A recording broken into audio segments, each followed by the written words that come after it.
would we define politics to someone who's never worked in corporate? Who holds the power?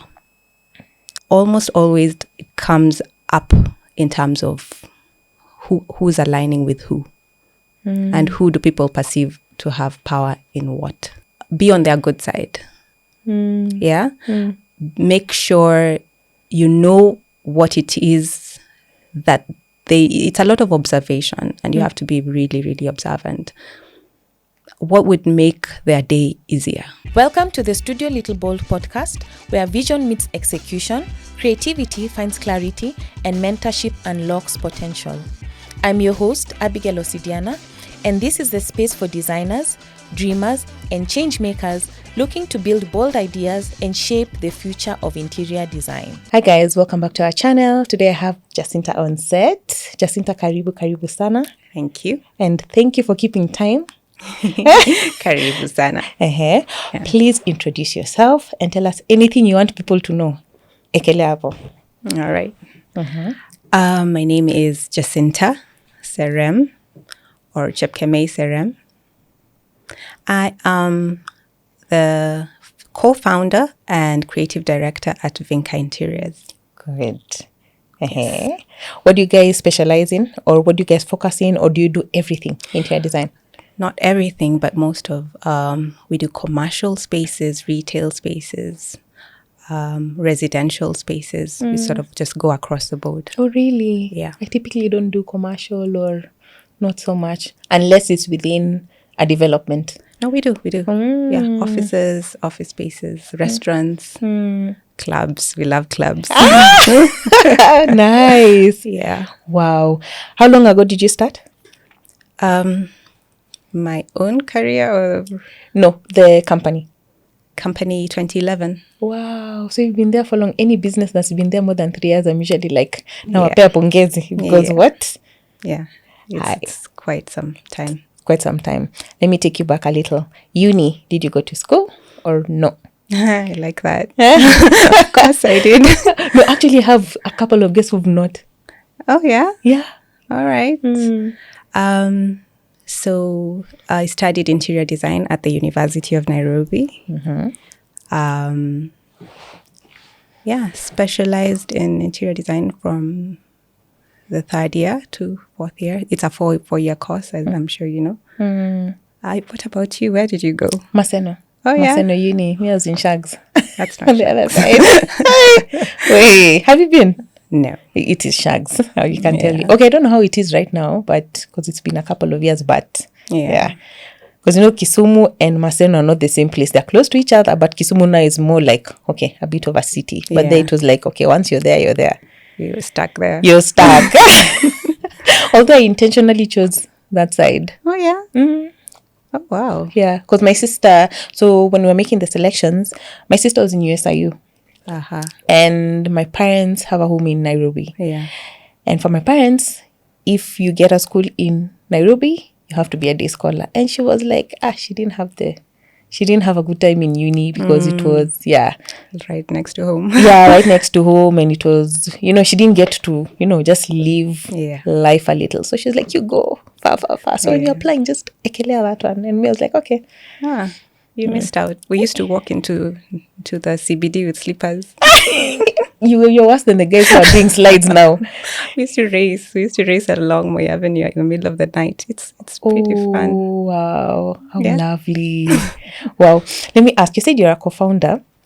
Is your partner, was he or she? Yeah, we went to school together. Oh, really? Yeah. Although about 4 years ago, she stepped into another field. So I'm fully running the business now. Oh, wow. So you didn't change anything about it after she left? No. I just took over, changed the papers. Oh. Yeah, but she's one of my best friends, so that doesn't go anywhere. Oh, wow. It was quite fun I'm working curious with her. about this, but if you're not comfortable, I'll cut it out. Yeah. Was it just changing, I don't feel like, or I'm not loving this anymore? No. She actually went into educating. She started with an art school for kids, and then now it's evolving into a real fully fledged school. So she's sort of flying, and she's in Nakuru. Oh, wow. Oh, nice. Yeah. So guys, Yeah. So proximity and all those. Yeah. She's a small town girl and I'm a city girl. But we meet up almost monthly. So she's You good. do well with your friends. Awesomely. Really? Do you think you're outgoing, extroverted, or you're just intentional? I guess when guys came up with the term ambivert, everyone now jumped on it. There's also now introvert, and I'm thinking, yeah, probably that is closer to where I am, because you're sort of, it depends on your environment and who you're comfortable with. Yeah, because I find it hard. Like, I have a lot of friends, and what are they called? People who are not friends, but you know each other kidogo. There's the word for it. Acquaintances. But I hardly meet up. Yeah. So it has to be intentional, especially when you grow older and everything gets really busy. Yeah. Wow. Yeah. Because for me, it's like, actually, the podcast is what's pushing me like to meet like new people. Oh, yeah. That's really cool. Yeah. And imagine. Congrats on the podcast.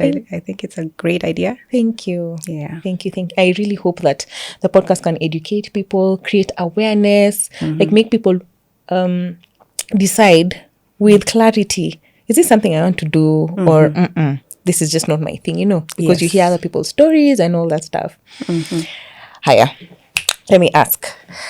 Do you think education has shaped your career? Education has definitely shaped my career. Let me go a little back. Let's step a little just before uni. Not even before uni. I think all of us got to get a gap year, a forced gap year by this government of ours. That guys probably would learn, you know, skills like computers. And at that time, way back when. But you know, it changed actually. Yeah, now what do they? There's no no gap anymore. I think my year was the last one. Oh, yeah? Oh, that's good to hear. Yeah. Although it was also good to sort of break a little bit. Yeah. So my dad, who's an electrical engineer by training, went into IT and graphic design. So he had his own farm, and me and my siblings, we're quite a number, we got to go through him. So whenever you have a break and you're not doing much, you're in the business. So we got to learn a lot about graphic design, all the software, all the business around it. And that was the gap here. So knowing I'm going to campus, I knew I was just going to study design. Yeah. And I thought it would be more into graphic design. But when I got there, I found out that just within those 2 years, I had learned so much in graphics that it didn't make sense to continue pursuing it in terms of what more. So I looked around and looked for the next best thing, which at that time I thought was the next best thing, but it's just the most fabulous thing. It was the path I was supposed to take. Yeah. So I found interior design so intriguing and so challenging, and dove into that. Now, why I brought my dad into it is because he also went to the University of Nairobi way back when. And he sort of, we would talk about it, and I'd ask him how it was when he was there. And now when you talked about your sister and being in Nairobi, so he was also in Nairobi, and he had this thing for we'd need to go back home over the weekend. And where is home at this point? At this point, it was in Eastlands. Okay. So go back home, not really. Naturally, we would get into conversations about school, but he made sure that he would only give us weekly allowance. So you have to go back home for the weekend. Yeah. But I really enjoyed it because I would tell him about the things we were going through, and you know, in ADD, we would transnight a lot, and we'd have guys from BA coming in, or because of the space at night, it was closer to the halls of residence. Now, they would come in and we would feel like they're invading our space. And I'd tell him the way we call them penguins. And he was like, is that term still there? I was like, no way. You guys did not use that term. He was Really? like, they did. Wow. And I was like, what, where did it come from? And he told me it was because they had so much time on their hands. They always had novels with them. And they were like penguin published novels. You're like, penguins. So, but wait, how did he have so much time and he did engineering? No. He said that those guys in BA had so much time. They were always carrying those books. That's where the nickname came from. And some other small things here and there. And it was interesting to have that interaction with him and just see him in a different light. Right. Yeah. But one of the things, again, he told me about university and going there is just to open. It's supposed to open your mind. So if it's, don't go and sit in your cocoon and just make sure you go and check out the next guys, what they're doing. So for me, I really liked hanging out with the architects who were like a floor above us, just getting to see what they're learning. Made quite a few friends there. A few on the other side, the planning guys. And got to interact a lot with a lot more people and just kept my curiosity open. I wish someone gave me that advice. Yeah, it was like the best advice ever. So I made such good friends who I actually now work with in the industry. We collaborate a lot with architects, QSs. Some of my best friends are QSs. And even people from my class who got to study other units and specialized in other areas like graphics. I collaborate a lot with them. And again, it's about being intentional with friends. I find that when you're working with your friends, then you have to see them. Yeah. You actually make sure you have to be within their space. How is it actually working with friends? Like the real. Yeah, you get to know, you get to know a little. You get to sort of pull back from some because you see another side of them. But the ones who are good at it, or more, let me not say good at it, most of them are good at it. Let's say the guys who have a little more, who are a bit more serious with the work, you get to, you sieve out a few people, but you see your friends in different lights in terms of their talents that you didn't know, their soft skills that you didn't know. And you get to make fun when you're working. Yeah. It's pretty cool. Oh, nice. Your dad, let me go back to that again. I wrote it down. He was an electrical engineer, but ended up doing graphics. Yeah, he finished. He had a full career in engineering. In engineering, worked for Kenya Power in high levels. And eventually he was so into computers. And even, I remember around 92, 93, we grew up in Eldoret. At that time, we were in Eldoret. And we had a computer in the house, and he would let us play like Pac-Man. And it just, you'd look at his bookshelf and you'd see like programming languages. He got into it really early. And I think it was his passion. So he eventually just... Did you ever ask him how he left? Like, was he pushed out, or did he just... It was elective. He just decided to take early retirement.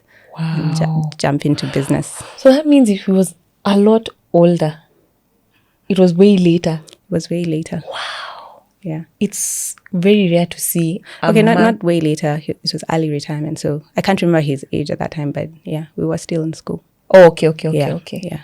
Wow. Oh my gosh. He's brilliant. You mentioned that you and your siblings were all there, and you mentioned you are quite a few. Do you mind me asking how many? We are 7. You're 7? Yes. Is there a big age gap between each? Some and some not. Oh, really? Yeah. Yeah, because us guys are 6, and there's like between 4 and the last 2 is a huge age gap. Like complete. It's like you are parented by different sets of parents. Yeah. They change quite a bit over the years. Yeah. Sort of get a bit more laid back.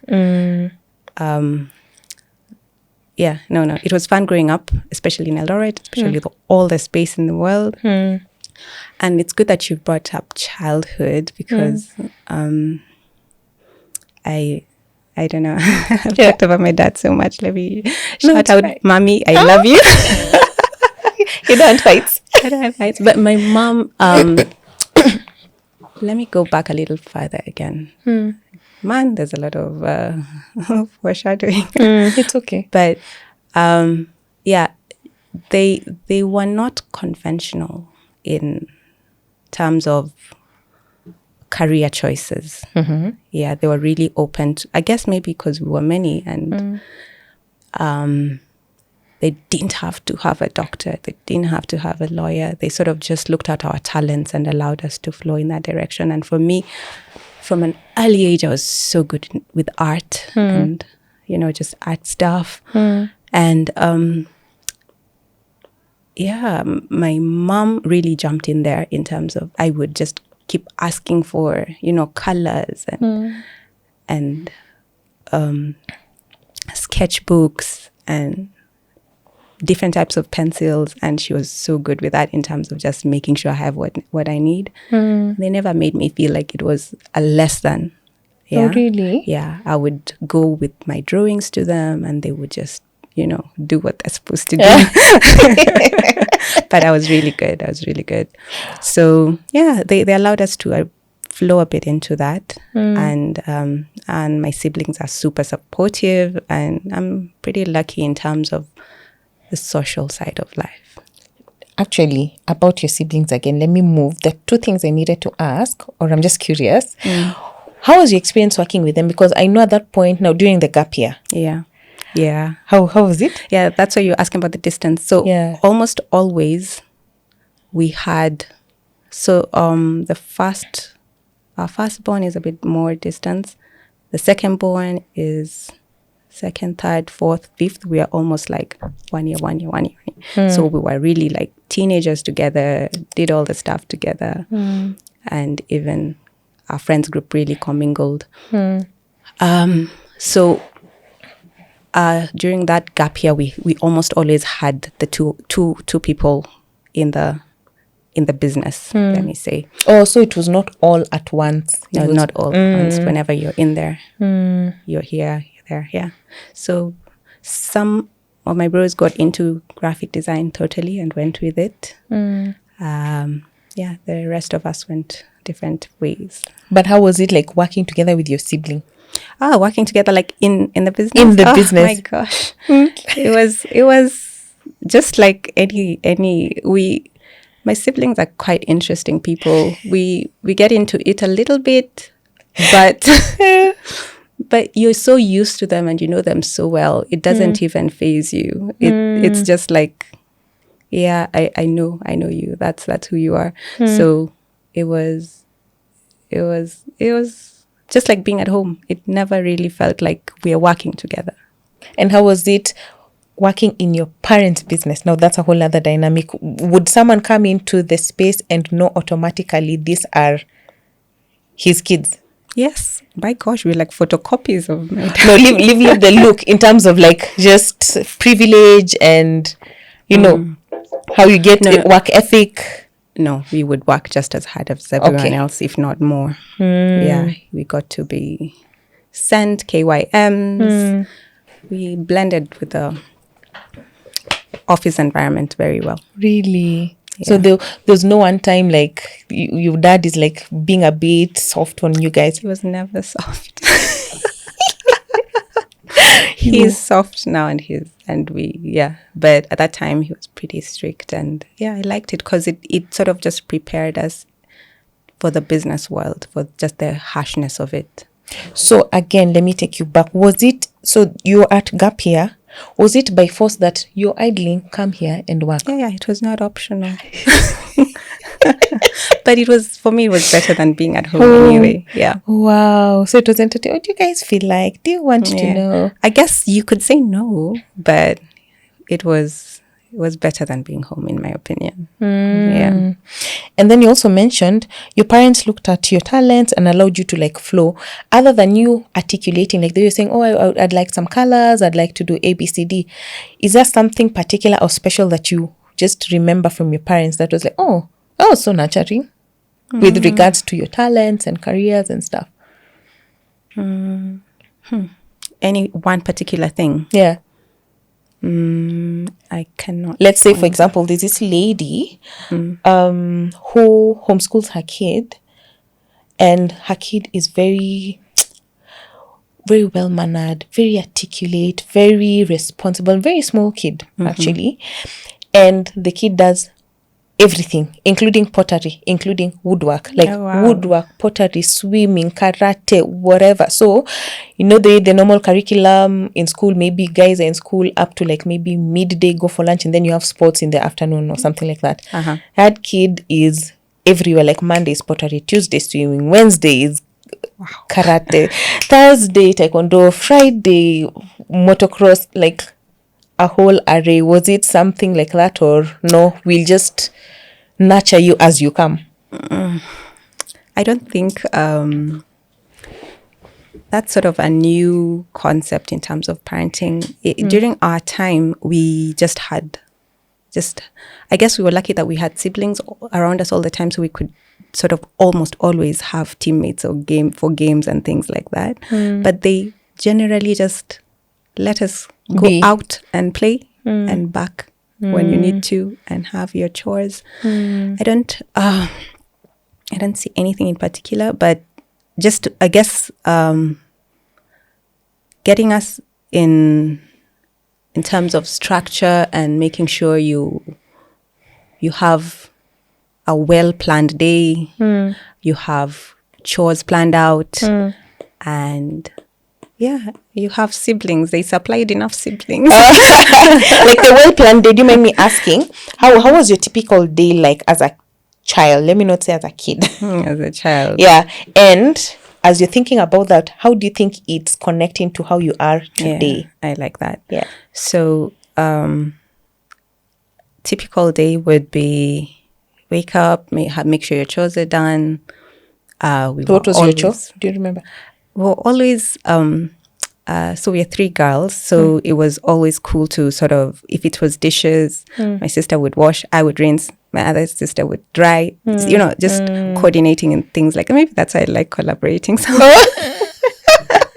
maybe that's why. But just doing stuff together. So have your chores done, and we would get them done so fast because we had so many games to play.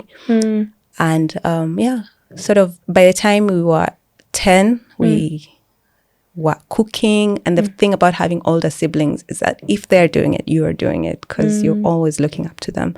So typically we would, as best as we could, according to our age, just be as independent as possible.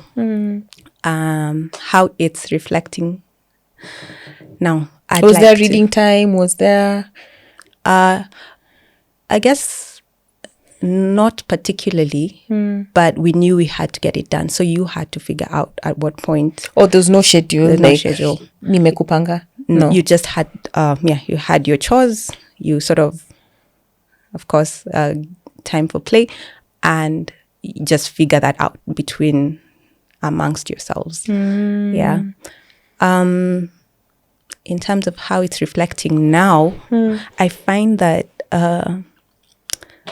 being able to, and I feel like kids right now are really missing out on that, just that free play, that unsupervised play, is so essential for development in terms of just soft skills, planning yourselves, coordinating, organizing in teams. In teams, actually, that was a whole team. The whole team was fun. But just knowing that you can do that, and finding ways around, different characters, and it really plays a lot into just how it translates into soft skills in adult life and how you deal with different types of personalities even at work. In terms of interior design, I find that whenever I have a block, I just tell myself, you're not playing on the team well. No, you're just not playing. Oh, really? Yeah, because when you play, then you just, creativity naturally flows. So if you have a block, when I have a block, I just stop myself and I'm like, I'm taking this too seriously. Yeah, I'm taking this too seriously. And then what do you do? What do you usually do? So several things. I need to be out in nature. Yeah. I need my brain to quiet, sort of just quiet down a little bit. And sometimes I just find people, I enjoy their company. So I have a stack of games at home, like real like board games and things like that. Yeah, just getting your brain into a zone, but you're not playing by yourself? Yeah. The stack? So you're inviting people over or something? Yeah. Finding people who I really enjoy their company and getting into that play zone. And then my brain comes back. Oh, wow. Yeah. Interesting. I've never thought about it that way. And I've never, because actually thinking about it, for me, so as I mentioned, we are 6 and then there's 4 and then there's 2. Now the last 2 I'm one of the last 2. So essentially it's like we grew up as 2 children. Oh yeah, because you're now, the rest are too far. Apart, and we age-wise. Age-wise, they're too far apart. Like you can't even relate, even like it's like they're parenting you as well. Yes. Yeah. And then now by that time your parents are even tired. So you're parenting yourself. Like let them handle. You just survive on your own. So when I think back, that made me also a lot independent because it's like you're on your own. You're on your own. Like it's so important. Figure it out. And then now that made me struggle, I think, when I look back in terms of teams, because which teams are these? Like it was those ones of... So there's a flip side. Yeah. It's like you need to wake up and you need to panga yourself and you need to do ABCD. So I even really struggle even in terms of, getting to work with very big teams and prefer very small, I get you, lean teams. Or, so 2 things. Very lean teams or outsourced teams. Like I don't need to sit with you. The moment I'm there, like just seeing people and people working, I'm just like, this is a lot. Yeah, because now the outsourced teams, I don't need to deal with everything in the background. Yeah, I get that. Makes sense. Yeah, but now in terms of like family, because of now you've been so, go panga kila kitu. Like I panga even the ones who don't want to be pangwad. I panga back at the parents. Yeah. So at some point even you're like, okay, you need to take a step back. You're parenting the parent. Like just, can you take a chill pill? It's like a flip. I don't know. It's a weird Kim thing. Yeah, interesting. Let me ask, in terms of work and hustle. Yes. Tell me, uni, what was your first internship, hustle? No, attachment or hustle? What year? Within campus? Yeah, within campus, within the 4 years. So there was this first year, second year, I was still very graphics minded. And since I had worked with my dad, I knew a few graphic companies in town. There's this one in particular called City Imaging. It was like the place to work at that time. So when I was in campus, they would call me sometimes when they needed extra help over the weekends, sometimes when they were taking their team building stuff. Really? So I would actually work for them and get like a daily pay. And I loved it. Loved it. We needed the money. Yeah. And it was just fun to feel like you're so grown and so mature that you can handle a whole business, whole job that is not your father's. Yeah. Yeah. And we did that. We also worked with... Don't mention the company name. Oh, sorry. Because I may ask you challenges and then you're like, it was that place. Yeah. That's good. Yeah. Some few organizations also in campus. I think campus had like these NGO types organizations. In campus? In campus. In campus meaning in UN? In UN. No, it's like I Choose Life, ICL. Okay. Yeah, those ones. Got it. Uh-huh. Yeah, so But those ones are not paying. Those ones was like volunteer. No, we some work was volunteer work, but we got to know like some of the directors who needed stuff done for their business, and we got to do that. Yeah, we did some now with like my co-founder, and we'd take those gigs on, and when we got paid, we'd have this ritual where we'd go to Java, sit with 1 cup of coffee and just congratulate ourselves. Oh, Yeah, it's fun. We did quite a few things in campus apart from coursework. oh! You just reminded me about Java. Remember the first one that's up in town? The first. Was that the first one? Which street is this? Uko karibu na A&M. Is that the first one? No. No. So I used to go to that one those days when Java had just started.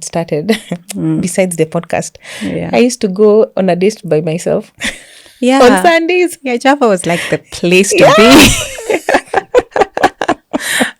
And I used to order a Malindi macchiato, you remember? Oh, nice. And a slice of cake. Nice. That's all I could afford.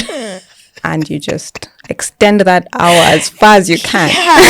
And I had a terrible laptop, and I would sit with my laptop and just, Nice. chill. And yeah, Good to remember those days. Yeah. you mentioned Java, and I'm like, oh.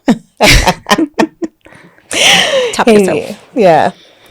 So you're hustling at this point. These first jobs, what was challenging? Because now you've worked at your dad's place. Yeah. How is it adjusting, or what's surprising, or what's nice, other than the money and congratulating yourselves? Within campus, let me say, we had some of the challenges would be just keeping time in terms of delivery, because of course you're trying to juggle a lot of things, and the design course is so intense, and we would have so many late nights, and actually we'd work through the night sometimes. I think we call it trans-nighting. And just having that balance between you've promised this guy you're delivering this, and you have your lecturers right there waiting for you. And how did you overcome it? Or was it a struggle that you just struggled through campus? I guess when we were young, we'd stretch the day as far as we could. Right now, it's a bit difficult.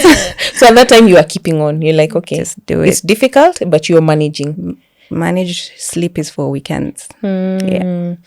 Okay, so now the NGOs. So there's the graphics at your dad. There's this second place where it was graphics still. Yes.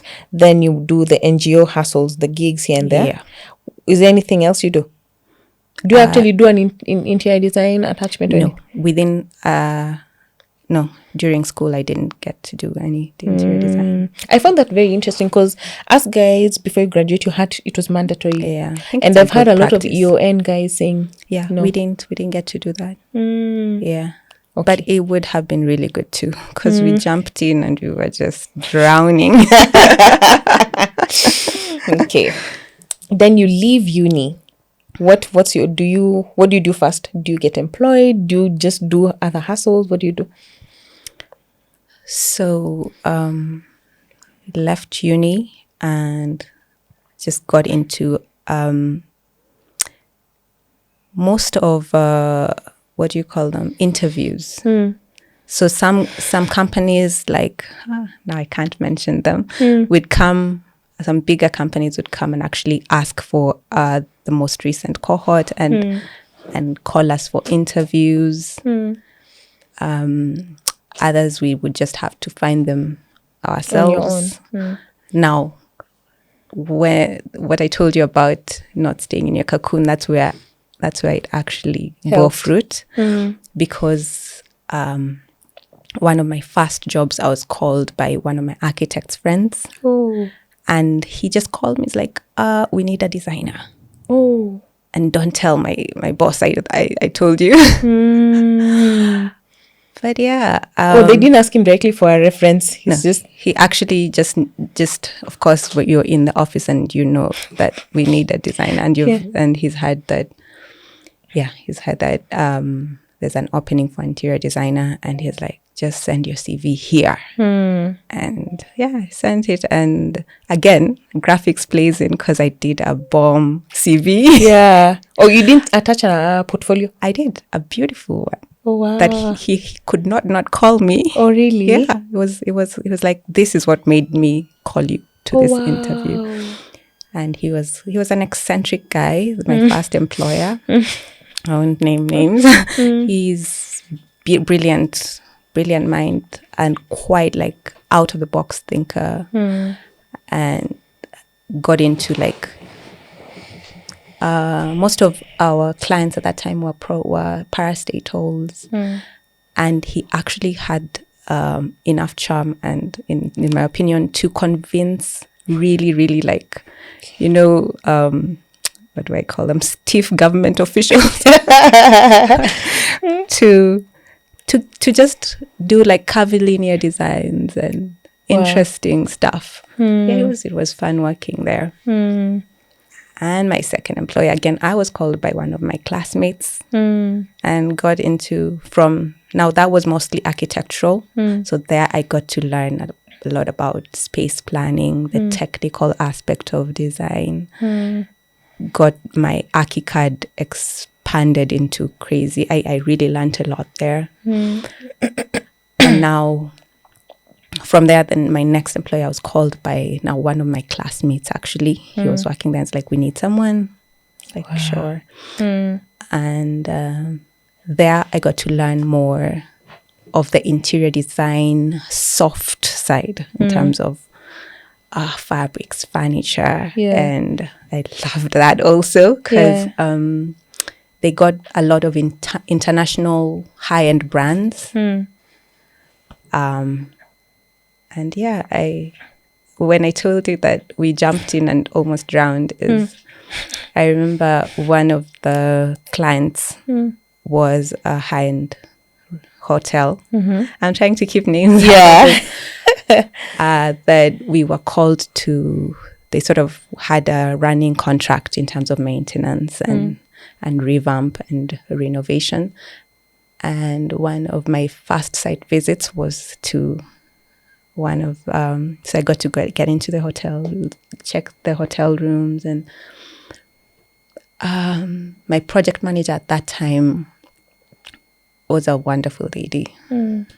She would just really like help in terms of, okay, tell me, what is it now that, because she would just see my face and she's like, I know you didn't get that. What is that? So for this particular time, I get into the hotel room. We always had an assistant in terms of, assistant to do what? Take measurements. Okay. Wait, at this point, what's your title? Interior designer. Okay. Just simply interior designer. And we get into the hotel room and sort of get the brief. I get everything the client needs. We get all the measurements we need and we head back. And the project manager is like, okay, Jacinta, tell me, do we need to replace the balances? And I was do like, you even know what that is at the point? I just saw my patience. So I was like, yeah, it's okay. Go research and come back and answer. Yeah, so it's such small things, but it's always interesting to learn in. And I'm glad that we got to learn in so sort of a softer landing environment. But sometimes it would be in very critical spots. So when you talk about interning during the course, I feel like that would have like helped. The best practice. Yeah. Yeah, because for me, I did attachments during the course, and actually I did quite a bit. I think I did. No, because I did hustles, I did work, and I did attachments. So attachments in interior design firms, I did one in an architectural firm, and I did one where I ended up being employed for a long time, a relatively long time. And yeah, that was a lot. In fact, the architectural firm was my brother's. Nice. Yeah, so that was my first attachment. But that one also was it in campus or before? That was before. it's now, what do you call that? Is that an attaché or an intern? That one. Yeah, because one it's of before them. school. Yeah. So I was there for a while, and I would go, and he would treat me like an employee. So by the time I'm going into uni, then I did now other hustles and stuff, and then I did my attachment now for uni. And then I got employed at the same place by that lady. For another. So I was an intern there, an attaché, so One of them. For like how long? For like 5.5 months to 6 months. And That's then I was employed there for like 2.5 months, almost 2.5 years, almost 3. So give or take like 4 years with her. Same lady. And it was like express mode. It's like, what? I don't know this. But she was also it was a very nice soft landing. Nice. She was very, very thorough in detailing. Very emotionally intelligent, knew how to critique without tearing and shredding apart, which I think I struggle a bit. Me, I'm very direct, and I may be direct and see like it's not a problem, but to you, like, guy, you couldn't have told me that in any other way. And I just said and moved, Yeah, you didn't even think about it. I didn't think about it. I moved on. I was like, oh, okay, this thing looks ugly. Moved on. And she told me, oh, Abigail, but don't you think that, she's gone around. She's just pulling you back slowly. Yeah. So it was a very, very nice experience, but I learned a lot. Oh my God, during that internship.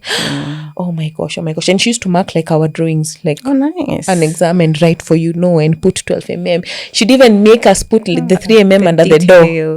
The detailing. Nice. Yeah. I like that. Yeah. So I think even by the time I left there, I think I just automatically was more inclined towards the detailing side rather than the soft furnishing side. To date, not really a furnishing kind of person. It's okay, I can do it, but it's not like I'm excited to do it now. Yeah. So actually, at the beginning, when you're saying sometimes when you're finding it difficult, and you just tell myself, hey, you're not playing. In my head, I'm like, can that apply to me, a detailer? You have to have your logical mind on all the time. All the time. It's like go. And then everything is a problem with a solution, Yeah. Let me move you back a bit. How do you find yourself balancing creativity and the practical aspects till this point? Till this point, meaning not now 2026, till this point of these jobs that you're doing, the first ones, uni, and then the first jobs. So I'm balancing creativity and the practical thing. I think as I started out, and I don't know if it's the experience of most people, I don't know yours, I find that our employers never allowed us too much leeway in terms of designing. Again, we would be under. Like my boss at the architectural firm would, I think in terms of space planning and all that, we would still really sort of lean on him a lot more. In terms of hierarchy, when you're designing office spaces, where does the MD sit? Where does the CEO, all that. So it was still very... not creative work, more technical work, but problem solving still. That was a little bit better. Now, on this other side, the furniture, the soft furnishings, I feel like it took at least 1 year of being an understudy before I even just designed something myself and took it to my boss and told her. Then she was like, oh, okay, probably she can. Oh. Yeah, so a lot of learning and adapting first before actually spreading your wings in terms of design and creativity. And how was it adjusting now to the hierarchies? For the space planning part, that was like a puzzle solving. Why? But that in terms of just office planning, I really like it. When you're given a fully blank first floor, second floor, it's a full floor of pillars and columns and Empty space. empty space. And no ceiling, nothing, no flooring. And you're told, okay, this is our especially with the parastatals, yeah. So you have CEO, CFO, COO. Under them we have this, under them we have this, the accounts department, blah blah blah blah blah blah, fitting all those into that space. So it was almost like untangling something. It's and I guess the fun part about it is taking it to the client. And almost always it was a panel, like probably 3 or 4 or 5 people. And if we went without our boss, who sort of knew all of them and their roles, if we got to go with our team, just me, probably the architect and the quantity surveyor, and present the design, we would get feedback about, oh, I don't think the CFO should be there. I think he should be here. Then we take it back to our boss and he'd be like, it's Nani who said that. Oh, that's his office. You knew. That's his office. So it's interesting even just getting into those dynamics. But I really loved just planning out that space, and I still really enjoy doing that. And you in the organizations. So this is where you're planning. Now you my own ranking. Yeah. I guess they were fairly small. We didn't have too large, like less than 20 employees, most of them. Yeah. So you just learn the politics and play within, know who is influential and just align politically. Yeah. Yeah. I never had a problem with that. So give our viewers, let's say, which age group should we tackle? Someone who is within the first to third year of working, of employment. Out of school. Tell them, for example, how to adjust politically. What would that look like? It takes a lot of observation, first of all. And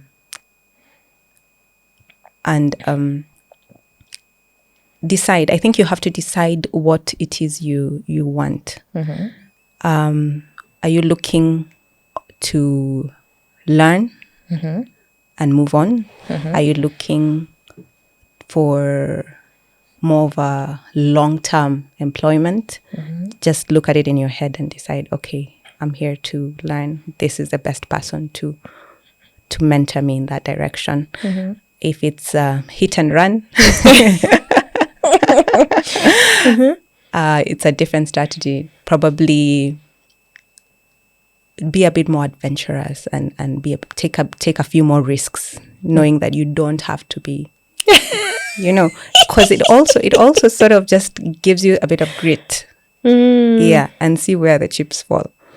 Wow, because you can be fired any day. Yeah. Or you can stay and it pays off. Exactly. Yeah. But if you're thinking long-term game, you also have to just be a bit more careful. A lot more careful. Yeah. How would we define politics to someone who's never worked in corporate? How would they identify? Because I remember there's someone I interviewed here and they're like, I've not worked in corporate, so I really don't know what politics would mean in that context. Politics exists where human beings exist. It's like the right hand and left hand. It's how we interact. It's who holds the power. So it's mostly power dynamics. So what politics would be in a corporate setting, and what I experienced it as, would be probably you'd see it magnified when something goes wrong. Yeah, like if a project was supposed to, let's say, have been done within a certain time. Yeah, you have this, and then something happens, and of course, most of the time now we know we almost always extend, but That's just an example. Now, who has to take accountability? Who has to take this blame? Usually you see it playing out at that point. Yeah, that's when you know who's on your side, who's not on your side, and who'll throw you under the bus. And so almost always it comes up in terms of who's aligning with who, and who do people perceive to have power in what. So let's say we've perceived Jacinta as having the power. What are they supposed to do? Now align. What does align mean? Align means be on their good side. Yeah? Make sure you know what it is that it's a lot of observation, and you have to be really, really observant. What would make their day easier? What would make, what do they value? Do they value time with their family? What if I go and tell them, okay, I'll take this off your desk. Could I do? Yeah, things like that. Those are soft skills. And eventually it sort of gets you in their good side. And most of the time, if they have the power, they probably will throw you the better projects. They'll send you to the better places. Like I really liked going to the Nanyuki hotels, So yeah, just making sure you know whose role is what, and according to your goals, always according to your goals. Now align that direction. Hey, class 101 on politics, but we will not go too much. But see, you've gotten something, Cindy. Yeah, higher. And communication, because also this aligning in the politics, there's a lot of communication in between. Yeah, a lot of communication. At what point do you feel like it clicked on how to communicate effectively? In which part of your career? How to communicate effectively. I guess the enemy of communication is assumption, in my opinion. So sometimes you assume that they should know, that it goes without saying. It doesn't go without saying. So communication is important just for clarity. So I guess it had to happen such that, especially when you're working with fundis, and you don't specify to the T. Most of the time we don't, but if you're not, if you don't have a long working relationship such that they know what you mean, you have to be really, really clear. So sometimes you'd assume that just because it's standard practice, that everyone will go into that direction. But you'll find a lot of mess coming up in terms of even just like simple things like table heights and, counter heights. And if you don't specify and be very, very clear, which is now what we're talking about, communicating, and you find that a lot can go wrong. So you realize that clicked when you're interacting with the fundis, or is it? It clicked when I noticed, let me say generally, when things go south or things go wrong in projects, it's almost always about communication. Yeah. And how about feedback? Because this communication and managing clients' feedback also kind of go hand in hand. How did you learn about, how to manage the feedback from clients? What feedback? All. Like it can be feedback on design, feedback on whatever happened on site, Feedback on approvals you're giving. I'd like to have this sculpture as a 3-meter sculpture, and they're like, my friend, no. Feedback from clients. So 2 categories. I would say for residential clients, I give them a lot more leeway. How? A whole lot more leeway in terms of a residential space is very, very personal. And I take their feedback really, really seriously because eventually that is their space. That is, in my opinion, their sanctuary, and they should enjoy it and encourage them to put as much of their personality into it without just within now guardrails. My job. Your parameters. Yeah. So for the more of the commercial projects, I really find that there's a lot more. I have to be a lot more strict with my clients, and whenever we get feedback, or in terms of, let me not even call it feedback, opinions, I in particular have to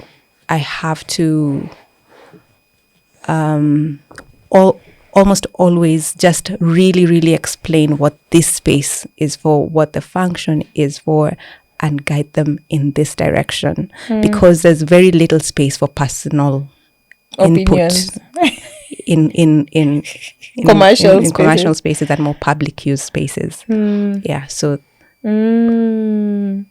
so this one is your guiding. But this other one is like, and you, what would you like? And how would you? I still I go in and I design, but I really, really watch for what they like, and I watch for what they respond to. The other side, and most of the time they allow us to do it, because they just like, you're the professional, we'll follow. Right. So yeah, feedback has that space in my opinion, depending on what you're designing. And confidence. Yeah. Confidence even to just guide them. Like, no, and route them into this direction. Let's say the commercial clients, yeah? Where did you get, or at what point do you recall getting this confidence? I like that. I think, I don't remember the exact point, but about 5 or 6 years in, yeah, when I had a substantial portfolio under my name, and enough projects to feel like I have spread that knowledge, because I don't think confidence, real confidence, the guys who do fake it till you make it, fake it doesn't really cut it, because people can read you, read your vibe. They can sort of just smell like a little fear. But at the beginning, of course, you have to fake it till you make it. But the real confidence just comes with practice, comes with with continuous practice. And even up to now, I like to tell guys I mentor, I still learn something new. If there's any project that I will finish without learning something new, then I think I'll just close up shop. Yeah, because all projects are so different. So even different. if you've done 100 residentials, you will still learn something new. So it's something new. So that was a bit more comforting. And I usually tell people this thing of this thing that people say imposter syndrome. I usually feel like imposter syndrome typically is there in cases where even you in your heart, you know there's a part of you that is so sure that sijui. Yeah. And I'm trying to just fumble and survive. Because once you know your things, as in it's like someone asking you, what's the height of a kitchen counter? You know. If you know it's on your instant fingertip. You won't wonder, in China they do 850 and then in Kenya they do 900, but in the village it's 700. Like there's no fumbling. It's a clean, straight answer. So usually say imposter syndrome is just because even you know. You're ill prepared. Yeah, I'm not prepared. I'm not prepared, because once you're ready, you can just be scared a little bit, like, this is a new person, just a little nerves here and there. But you get into it, you forget, you don't even know. Yeah, because even if someone tries to intimidate you and you have a fact that they can check, exactly. You'll challenge them head to head and be like, no, this is not the standard, this is not how it's usually done, this won't give a nice finish, or even we won't get fundis or who will be able to execute this, so this is not a good idea, I have done this before, this was the challenge. You have answers from start to end. Exactly. Yeah. Oh, but that's nice. Once you had enough projects. So guys, start with whatever you can. Start on volunteer work. Start with, internships. Do enough work. By the time you're going to the next person, you're good, you're confident, you're easy, you're good to go. Yeah. Mm-hmm. Cool. What soft skill do you feel like is the most important or has propelled your career the most? Soft skill. Let me see. I think it's being able to deal with a variety of characters. I sort of can read people quite quickly. And I guess also that comes with confidence, and also having 6 siblings does not the team at home. It helps quite a bit. Yeah. So it you sort of just get to learn people and being able to read. It's a little bit of psychology. Let me go back a little bit. There's something I learned about recently called, of course, there's always new names for old things that we've been doing, but skill stacking. So when I was thinking about skill stacking, and sometimes I actually get to talk to students, and when I do, I advise them to always have something more. So you're an interior designer, but what else? So it doesn't have to be like parallel careers, but be more than one thing. Within the field? Within the field, without the field, it doesn't matter. We had a professor who was so into dance.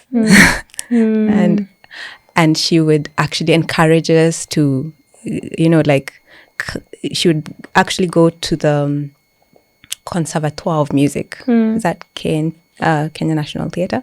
Somewhere near there. And we visited her dance session at some point during, and I really loved our lecturers. I think we got the best batch. Yeah.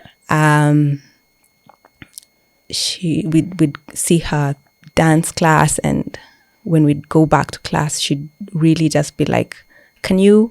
Wait, she was teaching the class? Teaching the class. Wow. And she would move like crazy. So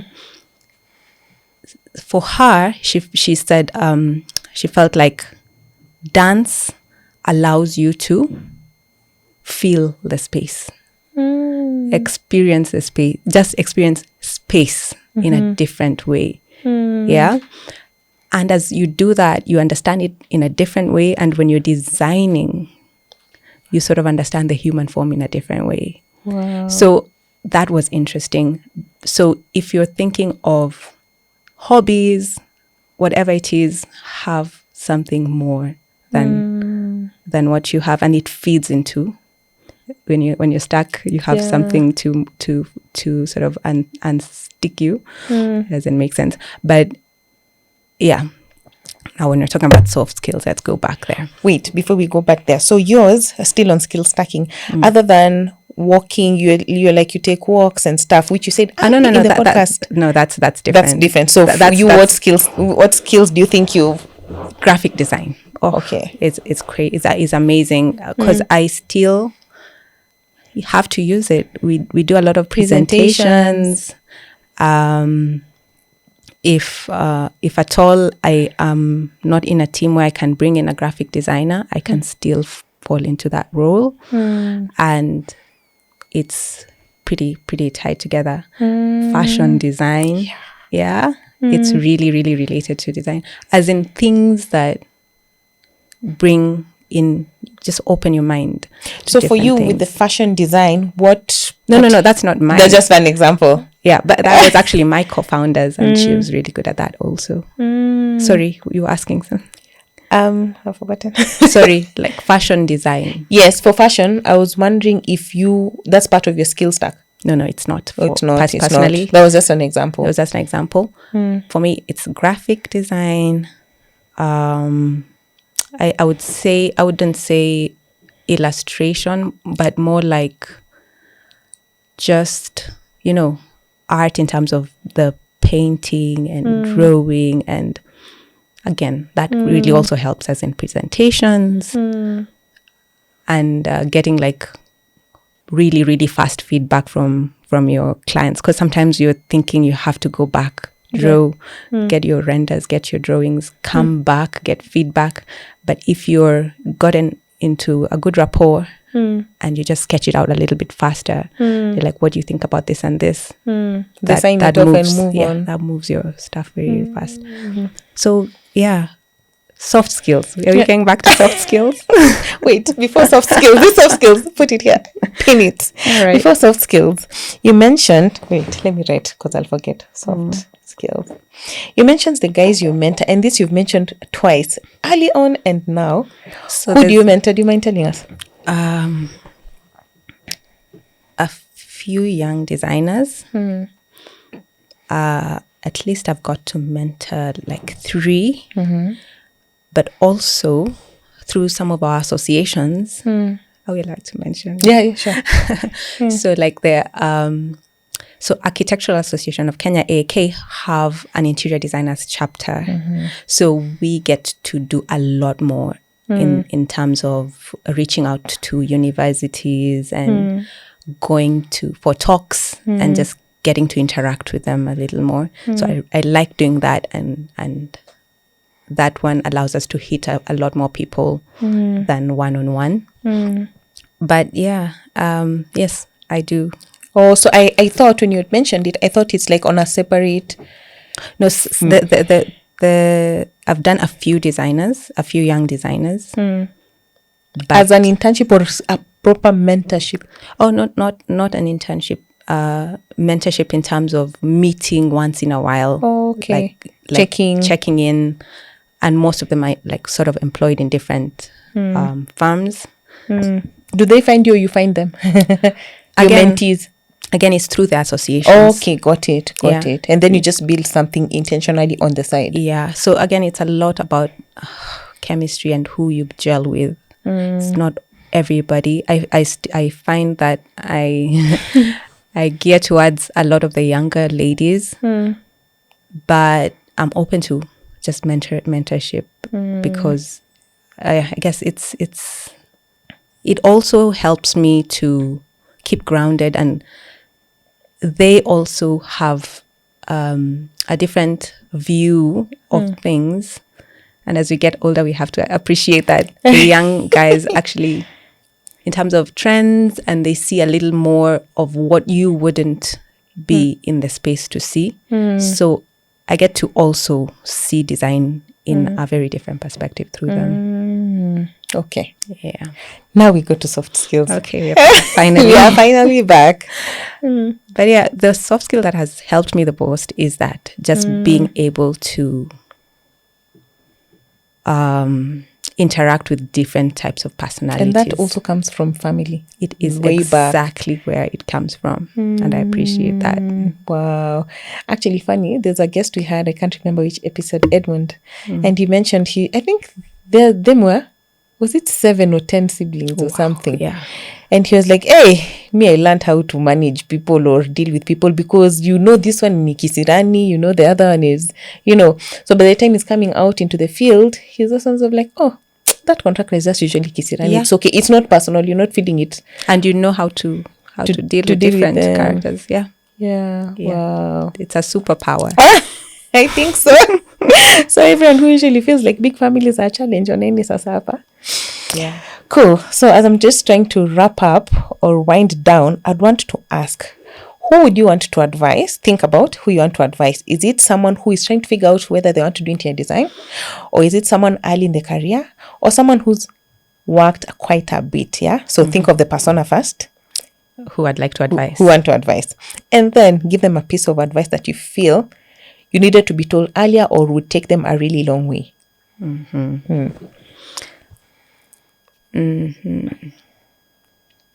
I think my persona would be just out of campus. Okay. Just starting out. My advice would be, and I would have loved to get this advice, is keep your curiosity. Keep your wide-eyed, childlike curiosity alive, and go for it. There'll be challenges. There'll be crazy project, late nights, mad, hard stuff. But your curiosity and your creativity will guide you through. I feel like if you take things too seriously, you will die. Coming from this side of 15 plus years experience, I would advise you to keep it light, keep it fun, and keep your curiosity alive. How do we structure the ones who are trying to keep it fun, but they're just stressed, like they're overwhelmed? It's a lot. It's always like go. You don't have time to think. It's like execute. Have you ever been in such a more times than I should. I should have left sooner. Those times will come, and I guess you ride the wave because you know that the end product is worth it. Yeah, ride those waves. They make you stronger, and again, they build your confidence. And with those, you sort of fine-tune your skills into a place now that guides you into a space that you're confident enough to actually design like play. Yeah. Wow. Use it to lift you. Oh, there's one that I really needed to ask, and I've just remembered. Is there a hidden talent you feel you discovered, leave alone graphics, like it was not intentional, but later on during the career, like, kumbe I'm good at this? Hidden talent.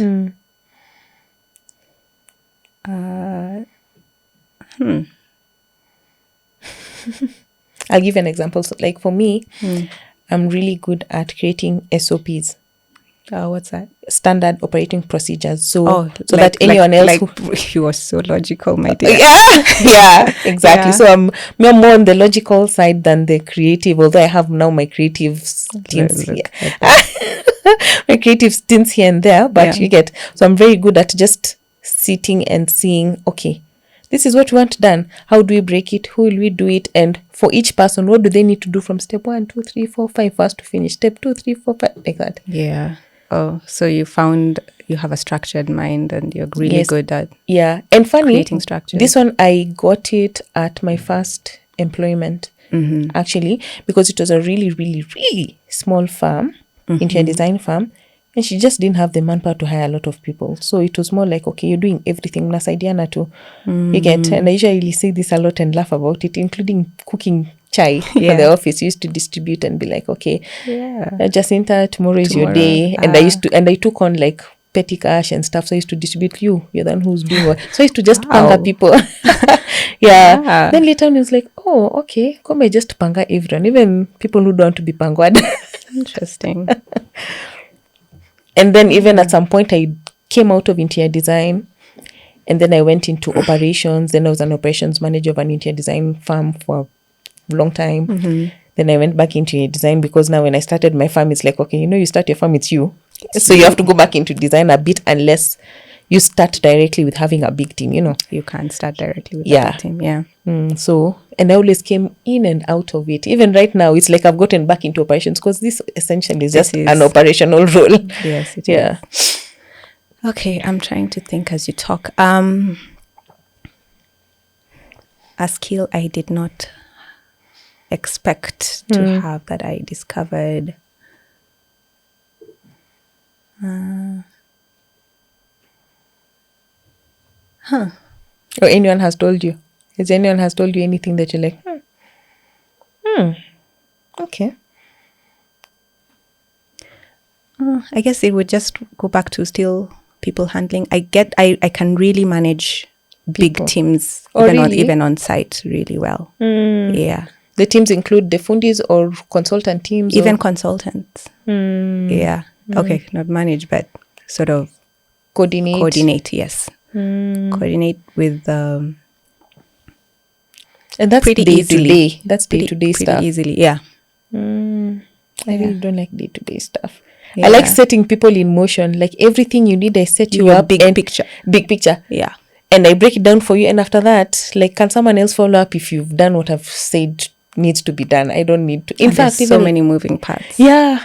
In fact, even like my team, I remember for the longest time, my design team, I would avoid meetings. Even in my office, I would just be like, it's okay, just send you've sent what you needed. It's okay. Like, try and move it out of your desk. Can you just do what you're supposed to do so that we don't need to meet?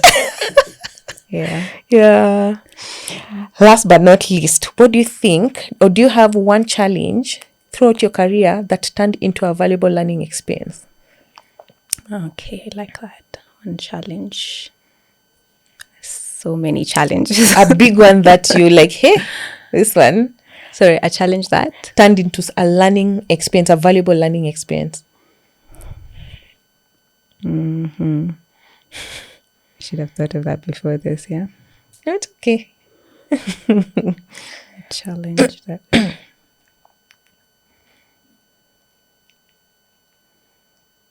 So there was this project, sort of a restaurant stroke bar, that the client brought us in as they were having the talks with the landlord.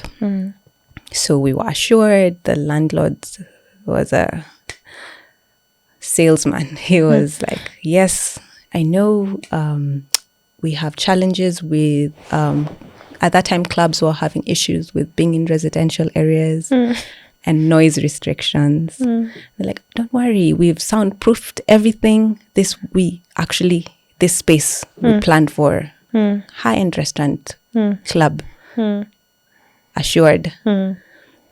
And when we got in and started the project, we found out that it was not any of those things. All the we had to introduce a lot of like plumbing works, electrical works. There was so much that had to go into it because it was not designed. It was not designed. It was actually a rooftop that they thought, okay, let's go a little bit higher. So it was an afterthought. It was not soundproofed. It was so. So at what point are you guys going to realize this? Is it during the first site visit or as we start work? You guys didn't do a site visit? We were on the site as he was telling us all this, but when we actually started engaging the site and we were getting into site, then we actually realized that none of that was true. So that sort of woke me up to do your research. Just don't take people's word for it. Yeah. So whatever promises or salespeople do that a lot. Just take everything with a pinch of salt. Do your own background research and make your decision based on what you have seen and what you know. But you guys were already on site, like you went for the site visit. It was you can't tell soundproof just by being on site. Yeah, you can't tell. When you actually now start asking them, please give us your MEP drawings, then we realize, oh my God, we have to bring in this, we have to bring in that. We have at least they had the proper drawings. Yes, at least they had proper drawings. But yeah, that was a challenge that came up that, I would... It sort of shifted how I just look at all projects. Yeah. Wow. Okay, Meskia, do a bit more research. Don't take the client's word for it. Even not the client, just anyone. Anyone. Your colleague, your client, your employees, just do a little bit more due diligence. Exactly. Cool. Before we wrap up, is there anything that you feel you really wanted to share on this podcast and you're like, hey, we've not talked about that? I feel like designers work a lot, just like you said, in their own cocoons. I feel like we need to be a lot more outgoing, work a lot more with our fellow designers, collaborate, join associations, find spaces where other designers are, and you'll be surprised the amount of inspiration you just draw from your fellow designers. Wow. So for you, other than AK, the Interior Designers chapter, what else do you do? Like to, put yourself out there and mingle with other designers and stuff. Mine is the podcast. Yes, it's a podcast. It's a good one. It's a great one. And we're forced to talk about it. Relevant things. Yeah. Just networking events. Yeah. Finding people. You do go? You go? Yeah, I do. Really? I make sure I at least once a month. What? I'm in a networking event. I always bump into designers. Like for my office space, I work in a co-working space. So Which that helps. I'm always around people. Oh, wow. Yeah. Once a month. Hey. And she's not talking for me and her. What? Doing Okay, for two for the price of... But that's a target. Yeah. Yeah. We have been doing badly then. This is really good. This is really good. I've been hiding in a cocoon. Yeah. All you know, guys, I hope you've taken 1 or 2 or 3 or 4 lessons. Please drop them in the comments. What have you learned that's new? What would you like to challenge respectfully? Let's learn from each other. Yeah. And thank you so much for honoring our invite and for sharing and for taking the time. We really, really appreciate it. And thank you for this space. You're most welcome. Until next time, please. Oh, we'll insert your socials. Would you like that? Yes. Yes. So we'll insert her socials here. Please check out, comment, see the work she's done. If you'd like to hire her, please do your own due diligence. Exactly. Do your own due diligence. Do your own due diligence. Agreed. In fact, there's someone who's commenting, I think day before yesterday, in one of the videos on YouTube. And they're like, oh, but why are you endorsing such and such guest? And I'm like, I'm not endorsing. This is not an endorsement. This is clearly for education. We always insert our disclaimers. You'll see them always popping through the screen. This is to share people's own experiences so that we can learn from each other, so that we can network, so that we can see what other people are doing, Exactly. And if you want to shop for a designer, do your own due diligence. Don't make it my work. Sawa. Yeah. Until next time, see ya. Bye-bye.